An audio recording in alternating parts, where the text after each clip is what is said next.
We're back again to another video of Duck Season, in which I'll go over all of the other endings which I didn't cover in the first video. Make sure to go ahead and watch the first video if you haven't, as in this video I won't cover the story in depth and the canon ending.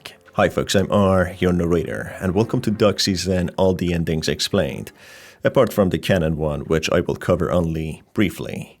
Keep in mind that this video will have spoilers as always, and with that said, let's begin.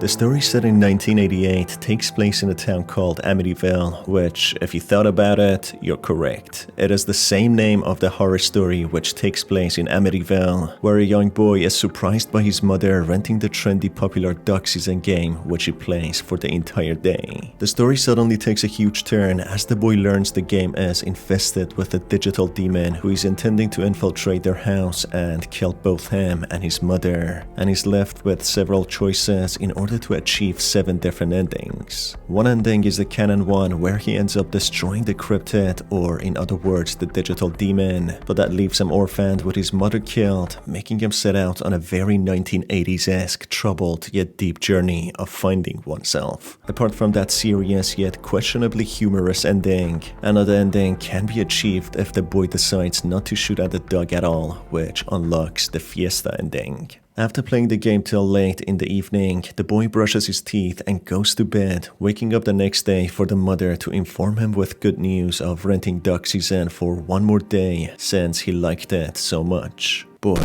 if parents were actually like this a couple of decades ago and didn't think video games are the true evil. This mother character seems like the ideal mother to me as an 8-year-old kid in the 90s. That being said, being able to play any games I wanted with no consequences.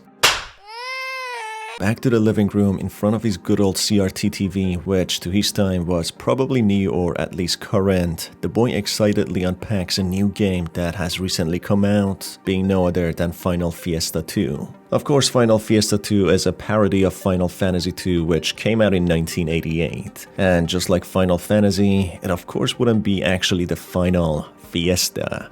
As a matter of fact, it's more like the early Fiesta. Either way, the kid puts in the cartridge in his home console and has a hell of a time playing the game, which brings this ending to an end, which seems to be one of the happier, better endings. If that's what you thought, you'd be wrong. As what we learned from the previous video, reading some of the magazines and the canon ending, the dog is a cryptid, a digital demon which contaminates video games and latches itself to a targeted family or person. The dog was observed filming the boy earlier in the story even for this ending, which portrays that the cryptid had its eyes on the protagonist, and playing the Final Fiesta 2, a horrifying discovery is found, with the dog character being present in the game, dancing along with the other game characters. The dog clearly is not in a place it should be, which is the Duck Season, and seems to have contaminated other games, even a game that was recently released. As back in the day renting video games was popular, it's very likely the cryptid acts as a contagious disease spreading from one game to another and one household to others. Therefore, the cryptid seems to have infected the Final Fiesta game and will very likely find its way to other homes and target other families, which it will most likely kill, as it was heard in the news report. Therefore, despite what it might look like, the boy didn't get rid of the dog, and the dog didn't let go of the family. It's probably hanging around for some more time in order to infect other video games and find its way to other homes through the game renting shops. And when it's finally time, it would strike and kill the boy and his mother. This is why the dog or the cryptid strikes right away after the boy repeatedly shoots at it in the game, as it learns the boy had already discovered its existence and there would be no point hanging around any longer, as the boy wouldn't share the game and would possibly destroy it. So here's another theory. Let's move on to the next ending and dive a little deeper in the world of Duck Season.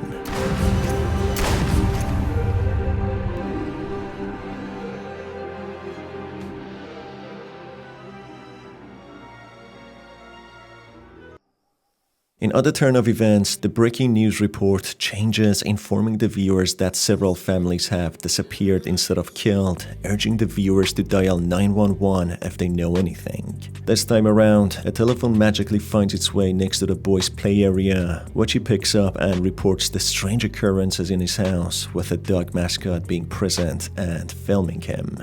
Police now asking for the public's help in solving the mystery behind the disappearance of several families from the Tri-County area. If you know anything, please pick up your phone and dial 911 immediately.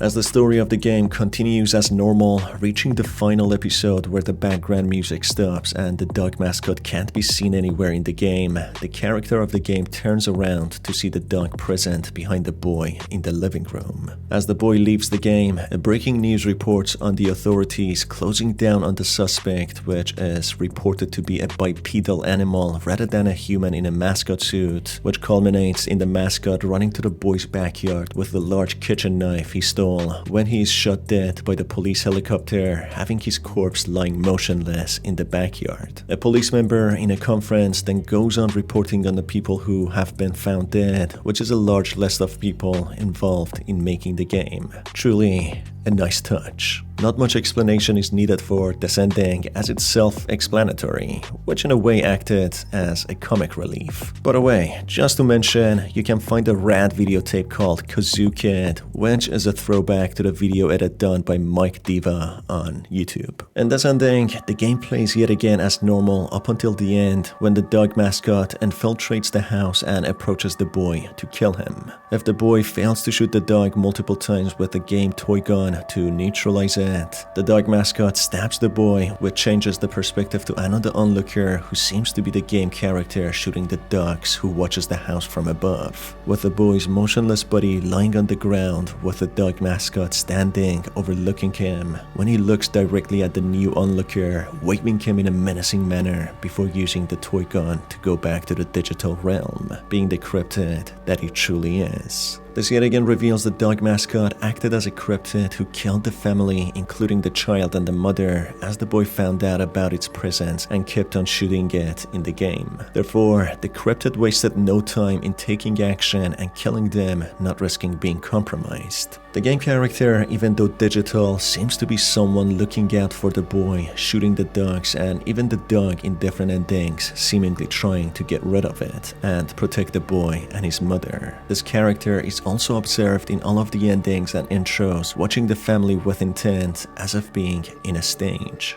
My other theory is that this game character is no other than the family's estranged father, who disappeared with no clue of where he could have gone. A magazine does mention in a way that he had an affair on a business trip, which made the mother file for divorce. But what if the father disappeared suddenly, with the mother thinking that he went on a business trip and assuming he left the family with another woman? Or what if the magazine doesn't in any way act canon in the story, and it's just generally a gossip magazine, as the name suggests, maligned moms? As why would the mother still hang on to the photos of the father or her husband if she thought he cheated on her? The arms of the game character also show more mature arms, as if they belong to a man. Therefore, my other theory is that the father became a target of this evil cryptid, who dresses up in a dog mascot suit to hide its true demon-like appearance, with the father being trapped in this digital realm,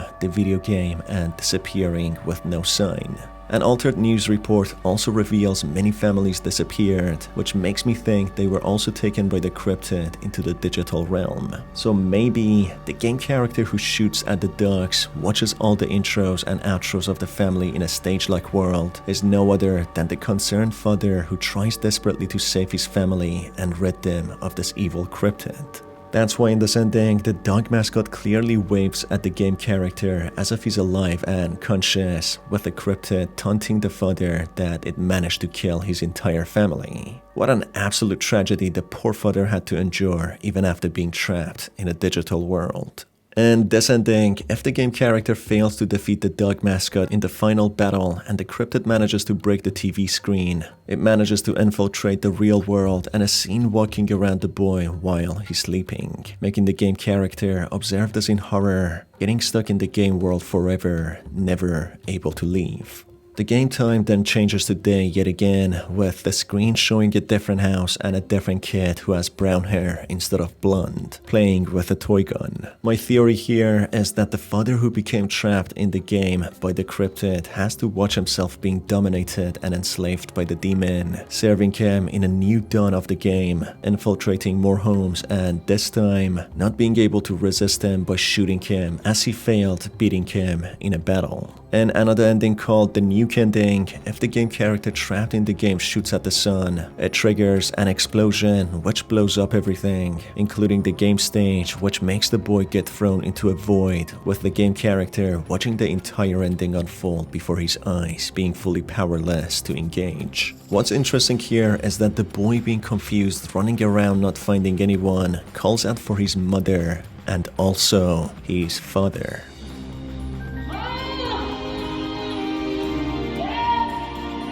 This of course reveals that the father never left the house and was always there. He just wasn't seen in the entirety of the game for some reason. He could be on a business trip or work, hence why he wasn't seen in the house. This still doesn't explain why the boy leaves the house after his mother dies in the canon ending, with the boy packing certain stuff, including a family portrait of himself, his mother and father, which in a way implies the father is not there, whether having had died a long time ago or simply disappeared or left the family. This game sure raises many questions, whether plot holes being intentionally put there or unintentionally. After what seems like an excruciatingly long search to find anyone, the boy finally gives up, curling up in a place when the cryptid, being stained in blood, obviously after killing his mother, approaches him, waving in his menacing way, leaving it up to the imagination what it will do to him.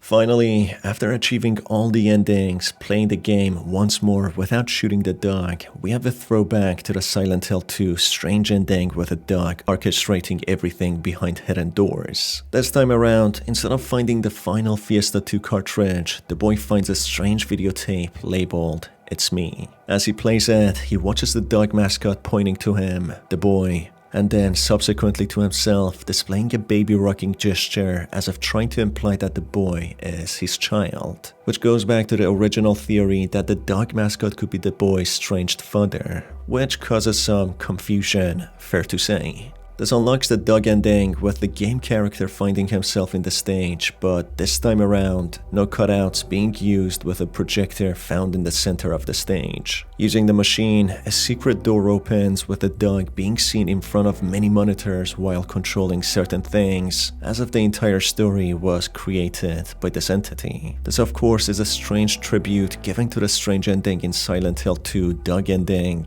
which is there because why not? I guess better to have multiple convoluted endings than not having multiple endings. Who wants a pathetic single linear ending which adds a lot to the lore, or even two which could show the consequences of our actions throughout the game, which could easily be achieved rather than a game which has multiple endings which are only unlocked if you play it from the very beginning with no save mechanics. I just love spending hours, upon hours, repeating the same tasks which start feeling like chores just to get an ending like the dog ending. Enough of me ranting though. In all honesty, Dog Season was a pretty well detailed and enjoyable game, and I really recommend it. We honestly don't have enough VR games, and the great thing about it is that it also has a PC version.